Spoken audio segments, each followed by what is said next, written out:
Hey, Prof G here, and today I'm going to show you how to start an IV on this demo arm.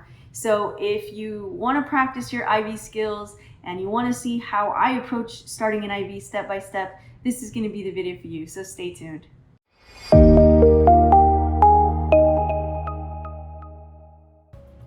In our lab, we use the Nasco training arm, and this is an older model, but it still works great. But don't worry, if you don't have access to a training model like this, there are plenty of them out there at a pretty reasonable price that you can get your hands on and practice at home. So we're going to use this arm for training.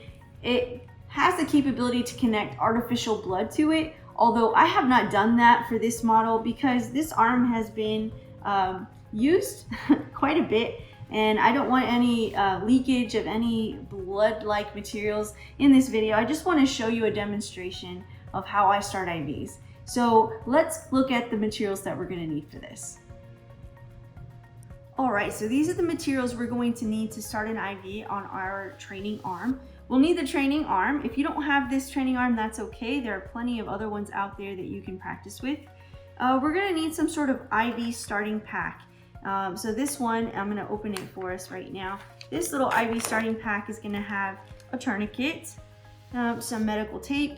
It's going to have a ChloraPrep for sterilizing the skin. It also has some alcohol prep pads, some gauze, a Band-Aid, and a date time sticker so that we can label our IV site. Okay, so I'm going to set that here. We're also going to need some non-sterile gloves. We're going to need a Tegaderm to adhere our IV to the skin. In the real world, we would need a saline flush and a saline IV bag if we're going to be starting an IV and running fluids, but I'm not going to use any liquid for this demonstration. I also get the IV, the tubing, the lock, and a little syringe attached to it. This would have some saline in it. This is what we would put after we start our IV to flush it. And then for this training arm, I like to use 22 gauge IVs because it doesn't make too big of a hole in the training arm, but it gives you a good demonstration of how to start the IV. So I have a couple here.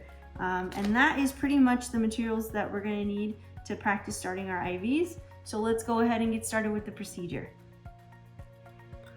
Alright, so for this part of the procedure, I went ahead and set it up so that you could see from my point of view what I'm looking at. So I'm going to go ahead and put on my non-sterile gloves.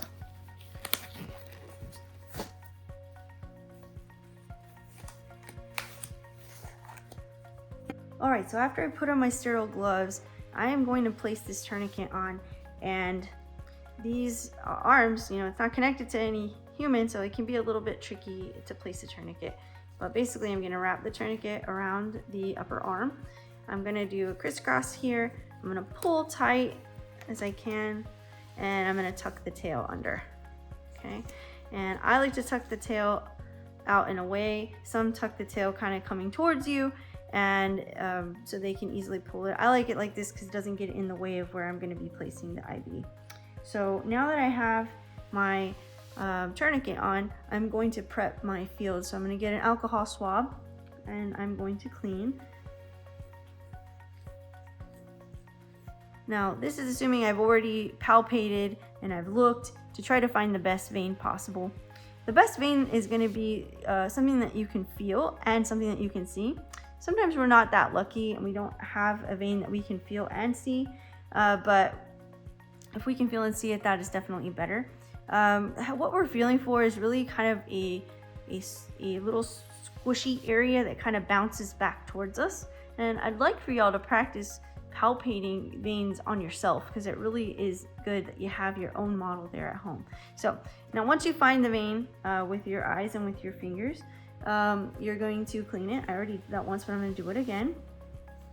And clean the area with the alcohol prep pad. You're gonna let that dry. You don't want to fan it. You don't want to blow on it. That's just putting bacteria back where you've already cleaned.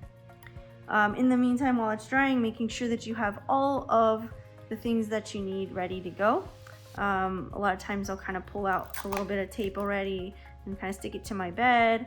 I will have my Tegaderm ready to go. Open that up.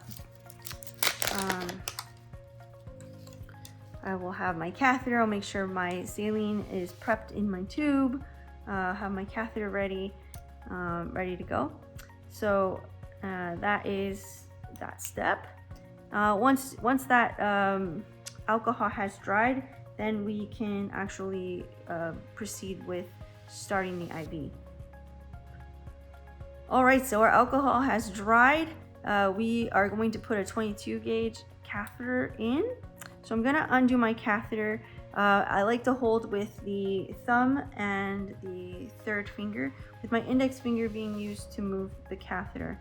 Now you don't want to remove the catheter and put it back, because the sharp needle can actually shear the catheter and you can get bits of catheter as emboli inside the veins. We definitely don't want that. I'm gonna angle. You have to kind of know which direction or which angle the needle is going to go in, which direction your vein takes. Now the initial puncture is going to be at a higher degree angle. So it'll go in until you feel kind of a give.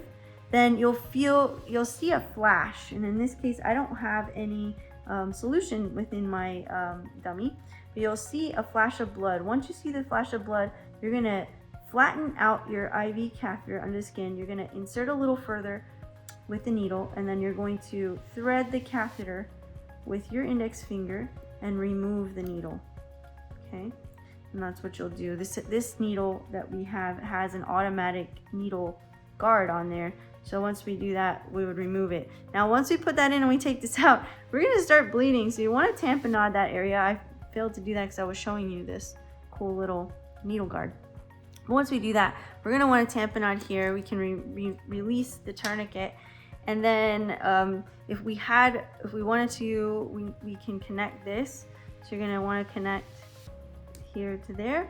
And this is where you would flush the IV. So you're gonna flush it. You would flush it with saline. And then if you needed to, you could withdraw blood from here. Obviously you wanna unlock this first, but you could withdraw blood. You could push fluids, saline to kind of make sure it's unlocked. Anyways, once you're done with that, you can lock that up. It's nice and prepped. And then we need to kind of lay this IV down. And once it's locked like that, you can you don't have to hold pressure anymore.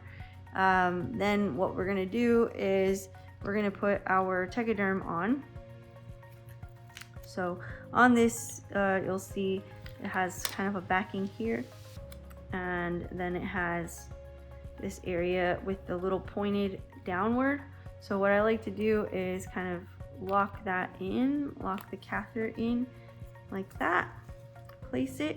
Then you can remove this here. You can remove.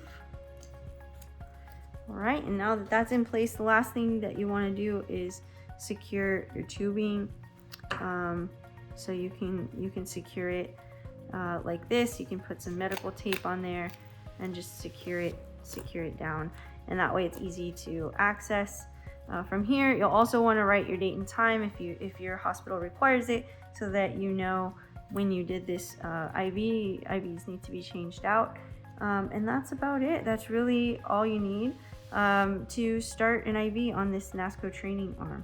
So if you like this video, be sure to stay tuned, because I plan to do this again with the blood in there so that we can see it more true to life. For now, this will have to do. And thank you for watching this video, and I'll see you soon.